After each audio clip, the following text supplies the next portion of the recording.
Well, we'll see you again soon. All right, now, the CEO SleepOut, a philanthropic initiative, raised approximately 35 million rand since its inception in 2015. During this initiative, CEOs from various business and institutions spend a night out with the homeless on the streets in a bid to raise money to fund several beneficiaries such as Steve Biko Foundation and Girls and Boys Town. Joining us in studio this morning is Darren Olivier. He's the CEO of the initiative, to tell us a little bit more about this and particularly about this year's performance. Good to see you again, Darren. Welcome. Thanks very much, Leanne. It's good to be here. Fantastic. So how did you do this year? I mean, we talk about 34 million rand raised since 2015. Is that the two combined together? How have you done? Yeah, so that's 34 million rand. That's actually it's more that's been raised. I thought so. There's 47 that's been raised, wow. And of which 34 million has been distributed to the various beneficiaries. So Girls and Boys Town obviously being one of them, and this week actually we went and visited one of their campuses to go and see how those funds are being spent, and to report back to the public. And then of course this year's three primary beneficiaries, which are the Asset Trust, the Calendar Leadership and Steve Biko Foundation. Yeah. So have they received the funds from this year already? Have they been audited and sent to them? I think they've been released this week or imminently. So there's a question. Obviously one has to collect them, audit them, and then release them. And the collection process is actually still ongoing. So that's. I've heard reports or something along these lines that the CEO SleepOut here in South Africa, out of all of them around the world, is the most successful one and has managed to raise the most amount of money. Well, I think it depends where you put the rand. Okay. Okay, you've destroyed my dreams. I mean, we can't compare to the dollar, I suppose. But I think, I think you can't do that. But I think in terms of an inaugural event, it's certainly the single highest amount of money collected on one single evening in South Africa in its history. And of the CEO SleepOut, it's now been used as a role model amongst them to try and find out exactly how they can maximize the return on their own initiative. So yes, it's become a leading initiative. And I should say, I know I was introduced as a CEO. I'm actually a trustee on the trust. The actual initiative is run by Alison Gregg, of course, as you know. So it is leading. It's won 2 awards for the amount against philanthropic initiatives run by the Bill and Melinda Gates Foundation, as well as even the Pope. So it's right up there with world-class philanthropic events, but it's not just, of course, about an event. It's around getting money, and the real nuts and bolts of it is actually the exciting bits, is the spend of the money, and to see some really fantastic stories, feel-good stories about how it does improve the lives of others. Yeah, it certainly is. I mean, it's one of those initiatives. I think that it hits hard. It came into a bit of, let's not kid, it came into a bit of criticism this year. And we saw all of these events unfolding around it just before the event was about to take place, and lots of criticism. But I almost find it difficult to understand the criticism when this amount of money was actually raised is being given to the poor. It was, I imagine, it was a bit of a tough one for you to understand as well. Yeah, you always got to look at the criticism. I think there'll always be critics, so that's a given. And I think you got to listen to positive criticism and react to it. And that has been a process that's been ongoing. On the other hand, we've just had the Ornica report on the social media coverage of the event, and I don't think it's been it's in its final stages, but I understand the positive sentiment is at 83% and the negative sentiment is around 17%. Fantastic. So although you tend to see it and focus on it, and no doubt there will be efforts to listen to it if it's indeed it's got legs, there has been an overwhelming amount of positive sentiment attached to the event. Yeah. I mean, listen, I was there. I experienced it. I slept on the bridge. But for me, the most heartwarming part of the event this year, was in the morning when the sun had risen and everybody on the bridge was making their way home to their warm homes and having a shower and going back to the office or whatever it was. But to actually see the homeless people, the real people coming onto that bridge and benefiting taking the jerseys, taking the jackets, taking the food, taking the shelters. I mean, that for me was so humbling. I was on the verge of tears, and I think so were the viewers.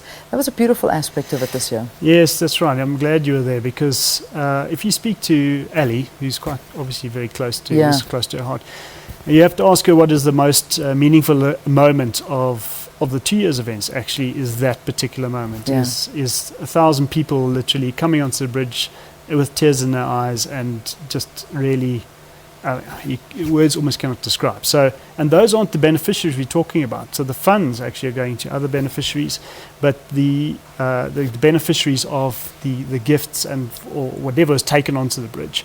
The idea is to arrive with nothing and leave with nothing. So whatever was on the bridge, clothing, books run by various activations, Brand SA. Sleeping bags. Exactly. There was so much, and it was a beautiful thing to witness. So I really enjoyed that aspect of it. The other aspect to it, which I thought was quite different this year, was that the school SleepOut, and the I'm not sure what that was called. Was it the company SleepOut, where other different companies would go and do it in their own premises, and people, school children and teachers and whatever, would do it on theirs. How successful was that this year? Yeah, so that's again, I mean, what's kind of metamorphosed out of the whole event was a movement, so to speak, of either companies in sympathy of their CEO spending a night out at their premises, raising not funds but donations in terms of goods for their own beneficiaries, and then schools. So this year, I think last year it was 6 or 7. This year it went up to 65 schools, and the community hours. Karen Landy had a big part to play in that, as did Julie Decker of Liberty. And we actually, during that evening, I spent some time just going around to the various schools with the contingent. Yusuf was there, as well as the Premier, and it was amazing. From city centre schools, where really raising, I mean, it's amazing what these people have nothing, but yet they're raising goods for others, to Santon mid-city schools, and really, really overwhelmed by the support. Yeah, it was a fantastic thing to see. I mean, I joined on the road to go and visit some of these places, and exactly what you're saying, communities and children and parents that have absolutely nothing, collecting together a room full of things to give to people on the streets that perhaps have the same or a little bit less than they do, and that was very, very humbling. So this was last year that we started it in 2015. This year we saw it happening. What about next year? I mean, I heard on the bridge, we heard him, Tokyo Sekwale himself, saying that in 2017 there's going to be this big SleepOut on Robben Island. Is it just talk, or is it actually going to happen? Well, I mean, at the risk of letting the cat out the bag, I mean, I think Ali's got it under wraps there. But yes, those are things that are well underway in terms of discussions, as well as other initiatives. It's got to be kept fresh and exciting. Yeah. And from what I've seen, and it should be good next year, perhaps Excellent. Even better. Yeah. So it's here to stay. It is happening bigger and better next year. Yeah, it is, absolutely. And again, if you look at, say, Twitter coverage on SleepOut, you will see also the activations around the world. So as a worldwide initiative, I think it's also gaining momentum, not just in Australia, but also in the UK at the moment. It's the middle of winter. So it's somewhat ironic talking about the SleepOut after that news, after the weather report, which indicates 29 degrees Celsius, but it's cold in other parts of the world. Yeah, it is cold in other parts of the world, so we do know that as a fact. So it's Australia, the UK, we see it happening in America as well, New York? I believe it happened in Times Square or something. Yeah, Times Square, and I think Canada's also involved. So it's definitely cotton on. Wonderful. I've got in front of me where it's saying that there are 134 beneficiaries in 126 primary schools that benefited from the initiative, and this is entirely. I mean, the schools are not selected. This is something that they decide they're going to sign up and do on their own accord. Is that correct? Is that how it works? Yeah. So those beneficiaries so you get different tiers of beneficiaries. The primary beneficiaries are those selected for their allocated funds from the raised, whether it be on the bridge or in Gwen Lane. And then you get secondary beneficiaries, which are like the Salvation Army, Gift of the Givers, where there was a book launch, and they were beneficiaries of that. for example, Salvation Army. And then the tertiary beneficiaries, not in terms, just in terms of allocation, are those beneficiaries which are linked to the school and sleep out events. So school and sympathy events, where we leave it up to the school to pick their own beneficiaries.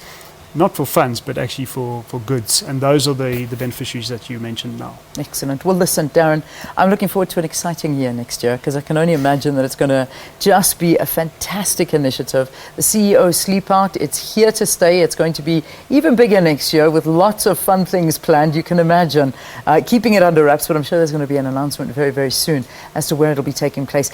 Darren Olivier is on the board of trustees. He's one of the trustees of this CEO SleepOut initiative. And it's great to have you here in studio with us. So just to give you the website address for more on this, more information on the philanthropic initiative, go to the website www.theceosleepoutza.co.za, and you can find out about that 2017 CEO SleepOut, and hopefully you'll be a part of it.